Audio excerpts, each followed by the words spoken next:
Hey, welcome to the training for computer forensics. So today we will be doing the first module of computer forensics, in which we will be discussing about the computer forensics. What are the different types of computer forensics? What are the benefits of computer forensics? What are different cyber crimes, and what are the types of computer crimes? What is cybercrime investigations? What are the roles of digital evidences? What are the roles of forensics investigators? And some different types of theories on investigation. So first of all, the forensic science. Basically, when we are talking about the forensics, it has different branches. Okay, the one forensics which usually we know is as the human body forensics. Then there is something called digital forensics.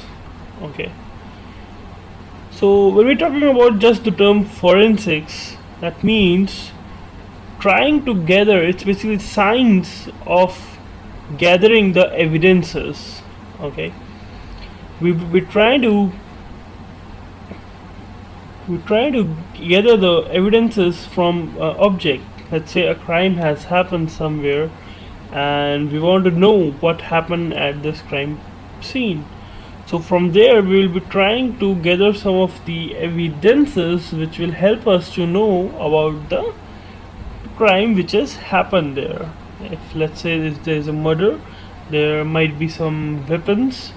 So we, by taking that weapons into the custody and doing the investigation, we might come to know that how this murder has happened. Then there is something called digital forensics. Now there are different branches of digital forensics, such as computer forensics, such as network forensics, and now, which is very much into the industry, the new term that is known as the mobile forensics. It's very important to focus on the mobile devices, as people nowadays are moving from laptops to the mobile industry, as the industry is moving towards the mobility. So everything is coming on your hand tips. The mobiles are very smart nowadays. Everything is there on the mobiles, the tablets. So the crimes has even started using the mobile devices. So mobile forensics is also a very major important part when we talk about different types of forensics.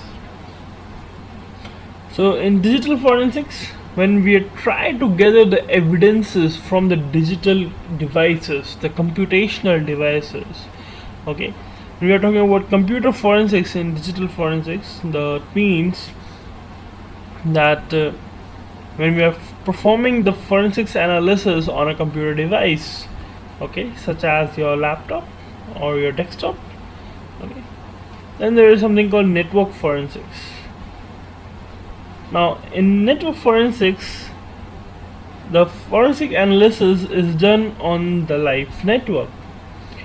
So if there is no log server, okay, it becomes very difficult for an investigator to perform the forensics analysis, because the problem between the computer forensics and the network forensics is the data is very much volatile in the case of network forensics.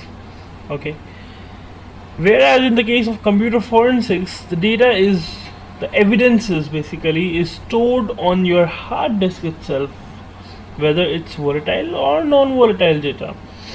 But in the case of network forensics, the evidence is traveling, it's very volatile, it's traveling in the live network. If you didn't capture the evidence on the correct time, then it becomes very difficult to capture the victim if you don't have any log server. So log servers plays a very important role as for the forensics investigators. Okay, and then I already told you about the mobile forensics. The mobile forensics is the forensics analysis which is performed on the mobile devices, such as your smartphones, your tablets, okay, or your phablets.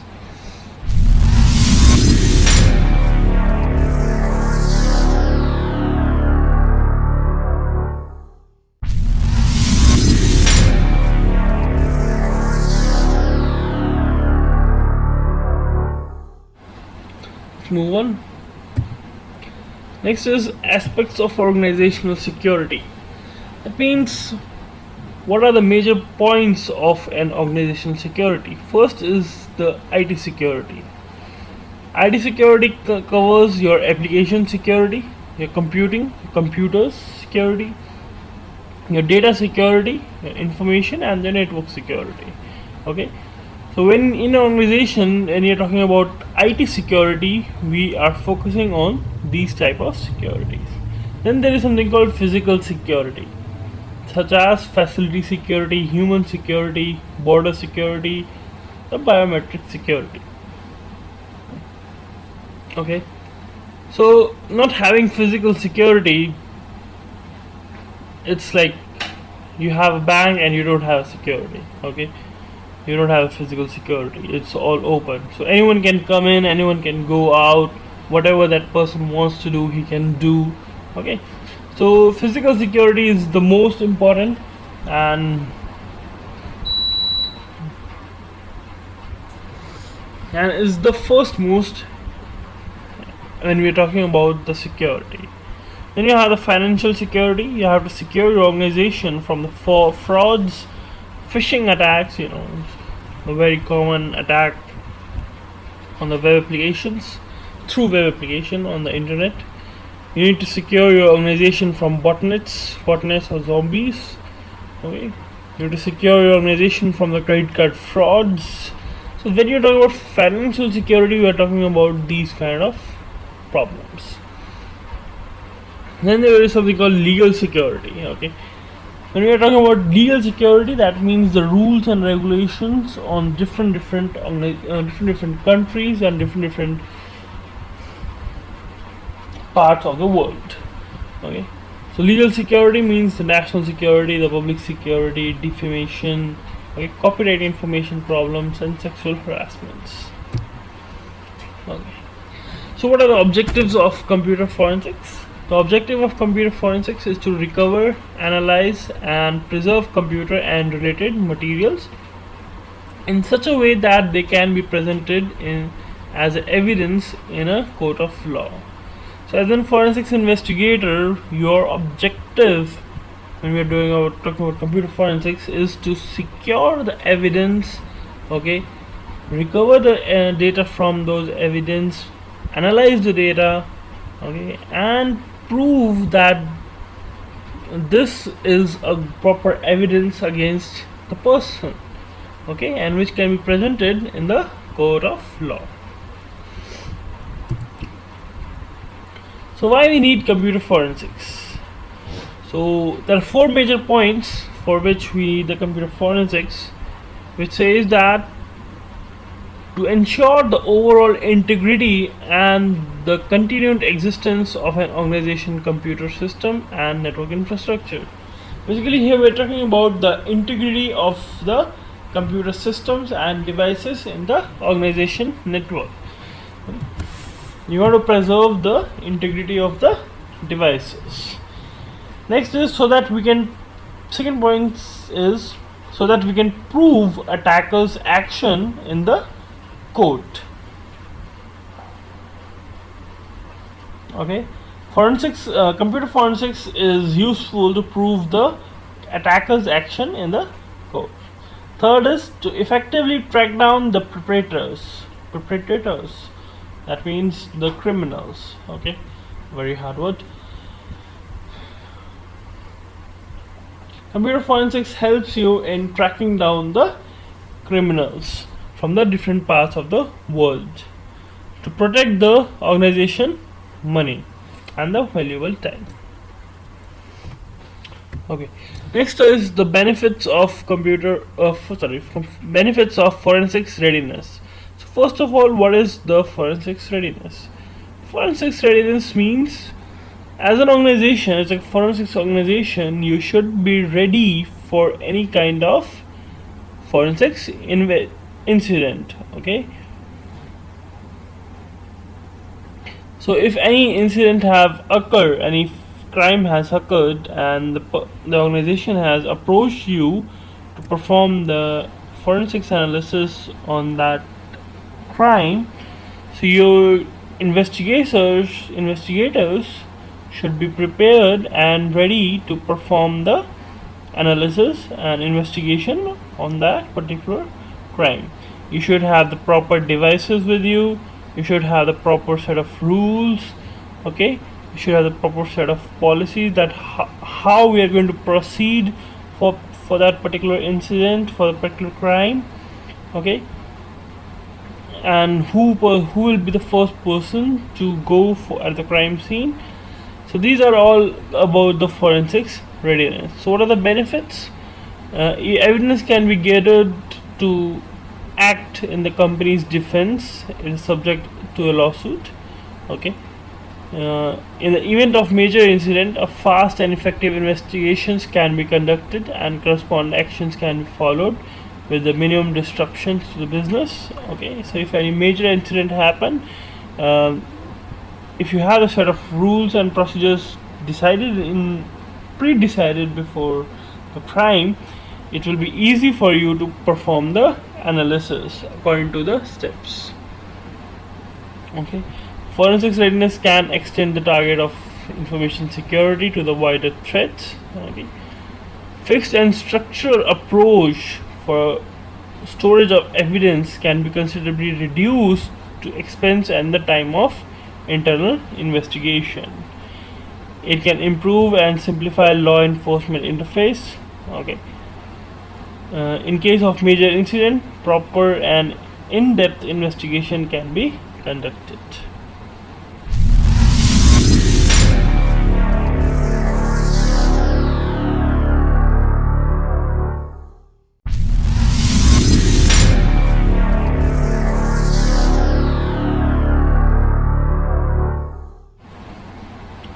So what are goals of forensics readiness? To collect the acceptable, very important word, acceptable evidence without interfering with the business process. To gather evidence targeting the potential crime and disrupt that may adversely impact an organization. Okay. To allow an investigation to proceed at a cost in proportion to the incident. Okay, to ensure that the evidence makes a positive impact on the outcome of any legal actions. Next is cybercrime. So what is cybercrime? So cybercrime is defined as illegal act involving a computer, its system, or its application. Okay, nowadays a lot of cybercrime criminal activities has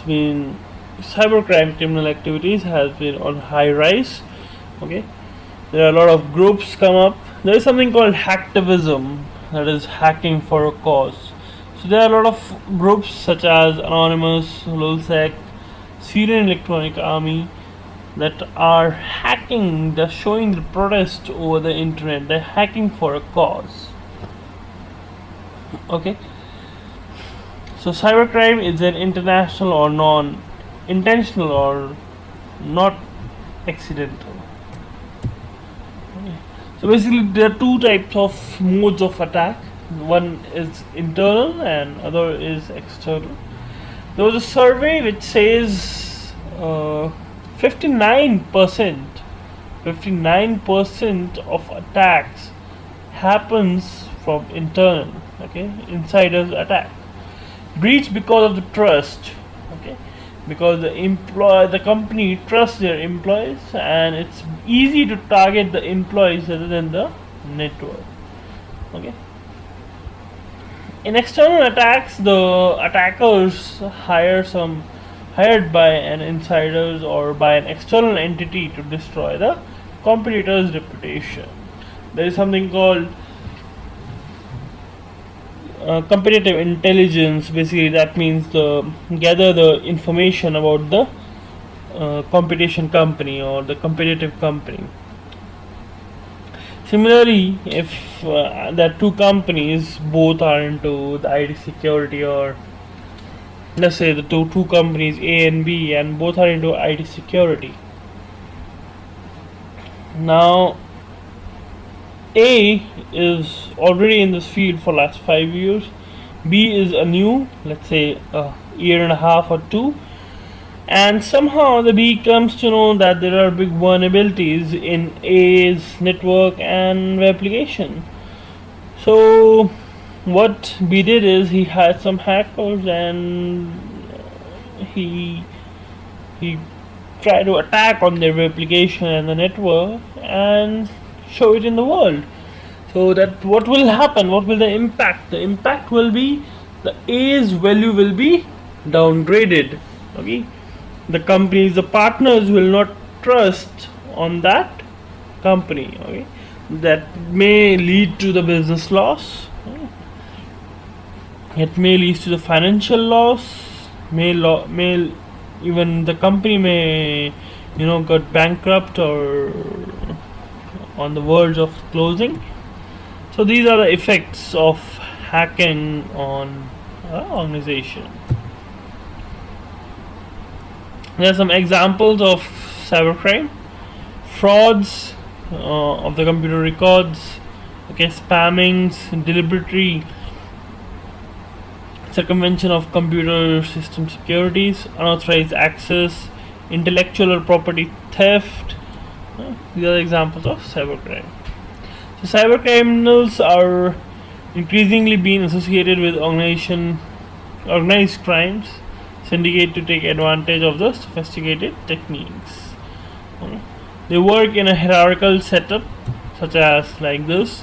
They have a criminal boss here, and they have the underboss who provides the Trojans and different command centers to the campaign managers. Now they affects the network, okay, and they stole the data.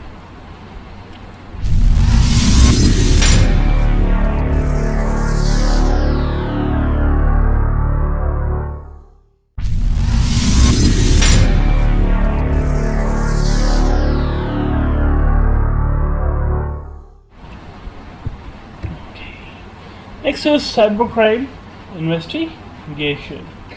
So cybercrime investigation is the investigation of any crime involving the painstaking collection of clues and forensics evidences, particularly for white collar crime, where documentary evidence plays a crucial role.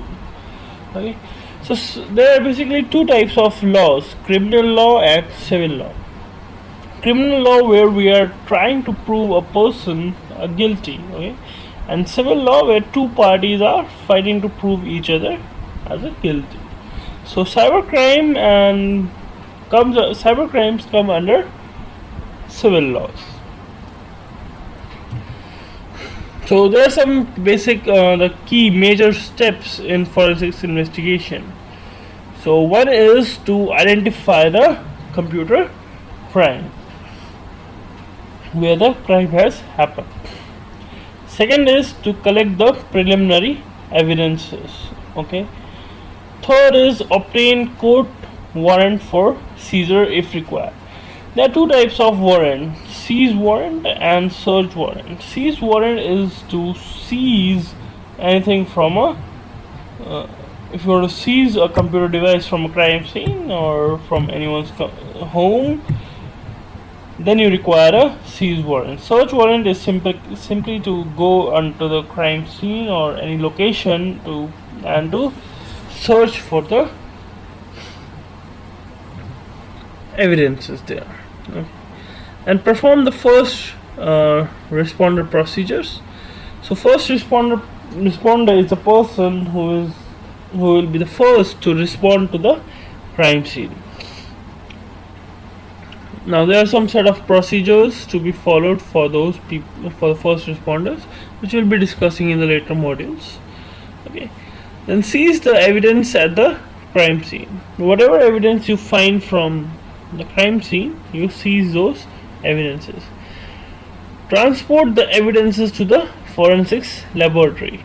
Now this is very important. Transportation is very important. So you are not simply going to pick up the evidence from the crime scene. You need to wear the proper gloves. Let's say there is a crime scene where there's a murder happened. Okay, when the police arrived or the legal authorities arrived at the crime scene, they found some computers and digital equipments lying at the crime scene along with the body. So since they are not authorized to access those evidences, what they did is they called for the computer forensics teams. Now, when the computer forensics teams reaches there, it's their job is to first take the photography of the to perform the photography of the crime scene, the videography, and to collect the evidences. Now, let's say there is a pen drive lying there. The investigator will not simply pick from the naked hands. He has to wear the gloves, he has to take the picture, and he has to pick the evidence and put it in the sealed packet and mark it there from where it is being captured. Okay, then create, and then they need to transfer the evidences to the crime scene securely, okay,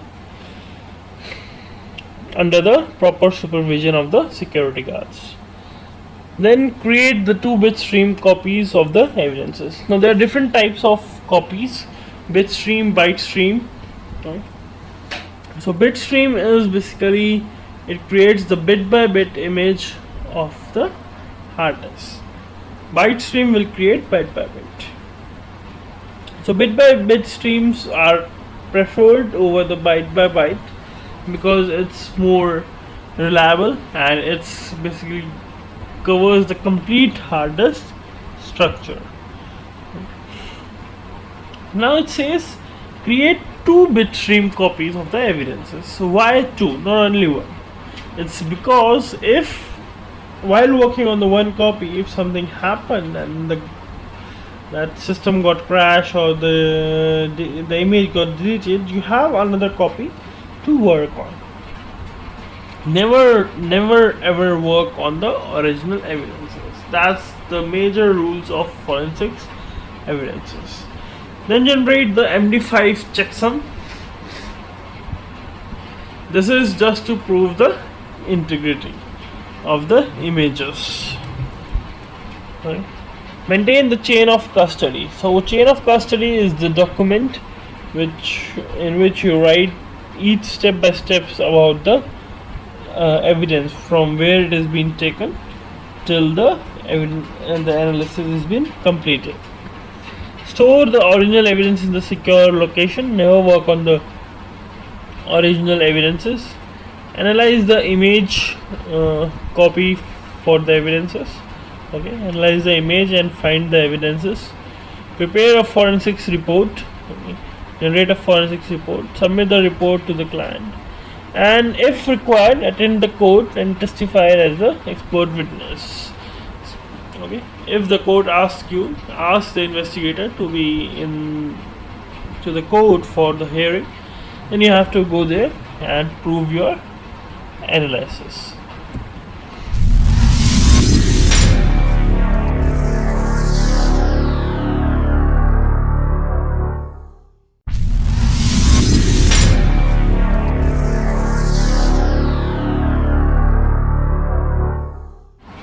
So what are the roles of forensics investigator? To protect the victim's computer from any damage and viruses, to determine the extent of the damage from the attack, gather evidence in the forensically sound manner, okay, analyze the evidence data found and protect it from damage, prepare the analysis report, present acceptable evidence in the court.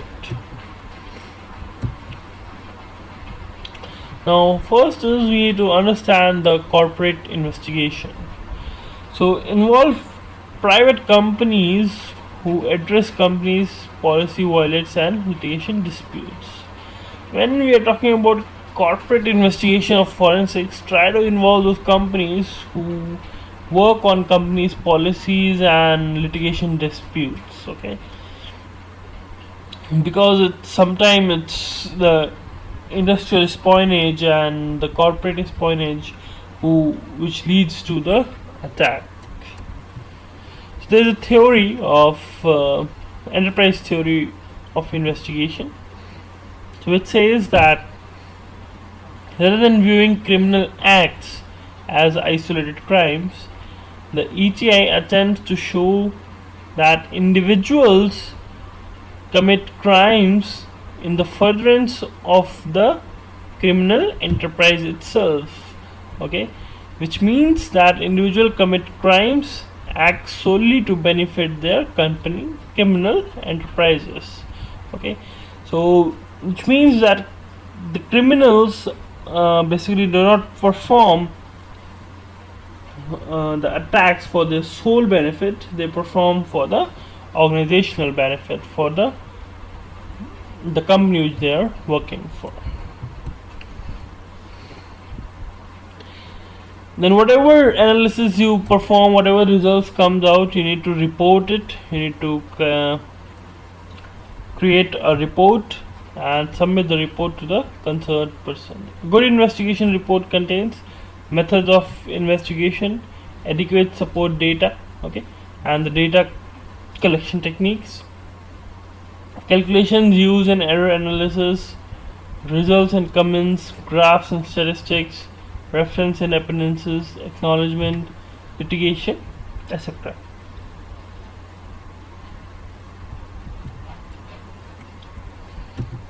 So reporting a cybercrime. Why you should report a cybercrime? Company might be reluctant to share information regarding to the impact of their business and sensitive of the data involved. Only by sharing information with law enforcement and appropriate industries, groups and cyber criminals will be identified and prosecuted. Companies sometimes they don't want to share their information with the concerned legal organization. They might fear that their internal information will be leaked into the market. Okay, but at the same time, they are themselves is giving benefits to the criminals. So a company should come forward and tell the legal authorities about the crimes happen in the organization. Okay, so then only the legal authorities will be able to identify the criminals and prosecute. In this manner, you are helping some other companies also from getting being attacked. So there are some organization where you can report the cybercrime. There is a Bureau of Alcohol, Tobacco and Firearms (ATF). It's basically for US. FBI, United States Secret Service, United States Immigration and Customs Enforcement, United States Postal Inspection Service. Okay, so this is basically for United States.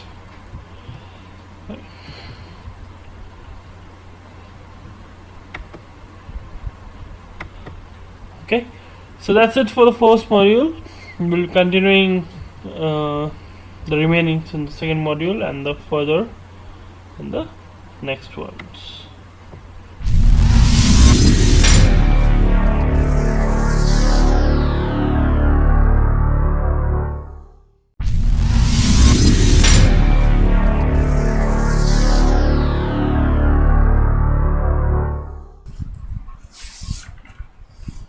Okay, so in this module we will see how to report a cybercrime, okay, to FBI.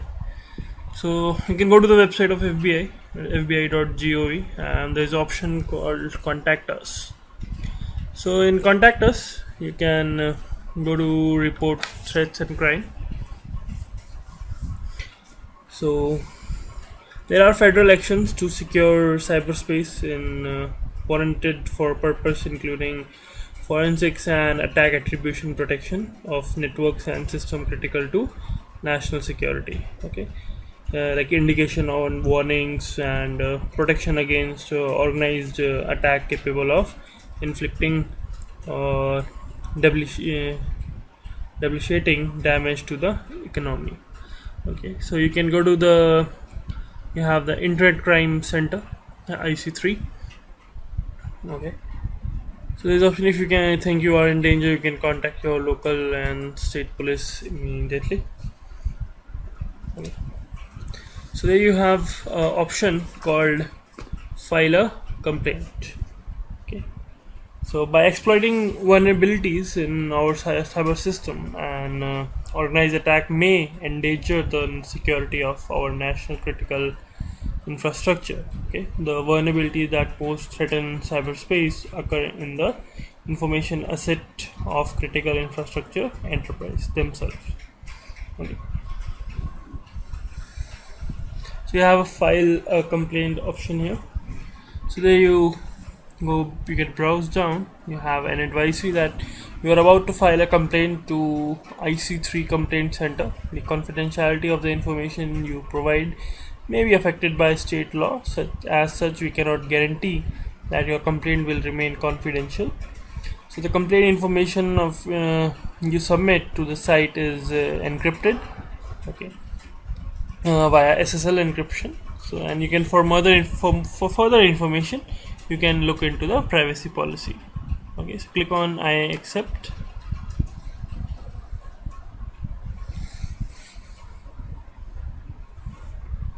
So there you will be redirected to the complaint referral form. Select the relevant option in the incident categories, like so these are the relevant fields that you need to select. Okay, like your first name, your middle name, your last name.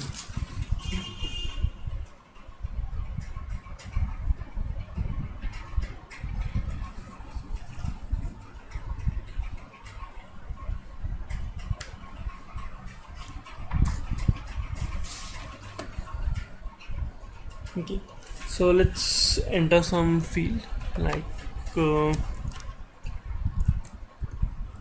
Andrew, Matthew, or some any name or business name or any. Age 2029, gender male, address is necessary, like I put it as suite 201. Okay. Put it city as New York. Okay, do you live in the city's limits? Yes. County, no. State and select as New York. Country goes to United States. Okay, and rate alienator.com. Name of the police sheriff of your local sheriff office. Okay, then you have, is the complaint you are filing is related to the internet or online services, email, chat? Okay, it's yes. Okay, do you have pertinent documents in the papers? Is no. Okay, so law enforcement or regulatory agencies may desire copies of pertinent documents regarding your complaint. These may include cancelled check copies of money orders, printed emails, envelope, etc. So information about the individual or business that victimized you. So you can put it as either blank, or you can put it as unknown. Okay. And other identifiers about individual. So if you know, you can put the information like website, IP address, chat room, okay, news groups, or any other. So monetary loss, if any financial loss has been happened. If none, you can put it at 0. So please indicate the mean of payment. If any fraud happened, financial fraud happened, you can put the amount and the way it can be cashed, or it can be cashed check, can be debit cards, credit card, money transfer. Okay, so accordingly you can select your option, or if any other, you can select that. So do you use a third-party online payment such as PayPal, Bitway, or escrow? We said no. Okay, so description of the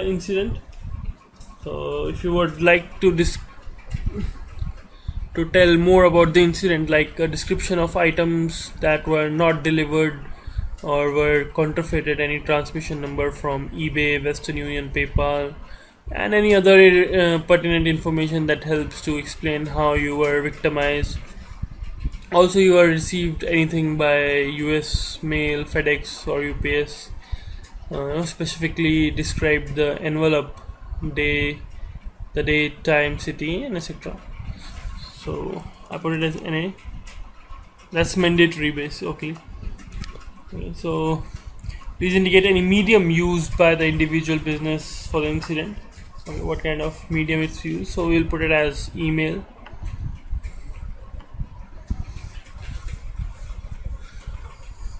So please indicate the initial means of contact by the individual. Okay, by the business. So select, you have multiple options like bulletin board, chat rooms, email. So I will put it as email. Was the initial means of contact unsolicited or uninvited? So you select, if I say yes. So what was your relationship with the individual business you are complaining about or prior the incident? So I will say no prior relationship. You conducted any research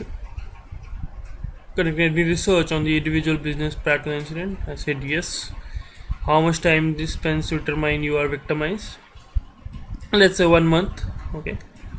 So next comes the contact information. Are there any witness of the crime? So if there, you can give the details about them. So have you reported crime to any law enforcement agencies? If yes, you can put select the option. So I select that individual or business that victimized you. Okay. So then you can provide any other specific name you want to provide. Go to next. Okay, so there is a zip code missing. Okay, that's a phone number. Put it wrong. Put like 5657689 6734. Okay, whatever their number is. Go to next. Okay, so then it comes that please review your complaint. If it's, you review it, if it's correct, and then if you have a digital signature with you, you can attach your digital signature, and you can put the captcha in here. Okay, like COZCZ, and you can submit the complete report.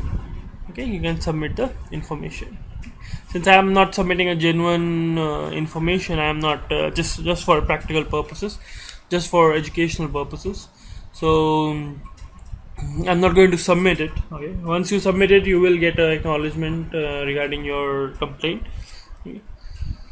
So that's how you report a crime to FBI. When you send money to people you do not know personally, sometime, or give personal or financial information to unknown callers, so you increase your chances of becoming the victim of telemarketing fraud. So this was just an example of if you became a victim of any telemarketing fraud or any kind of fraud, so where you can report. That's it.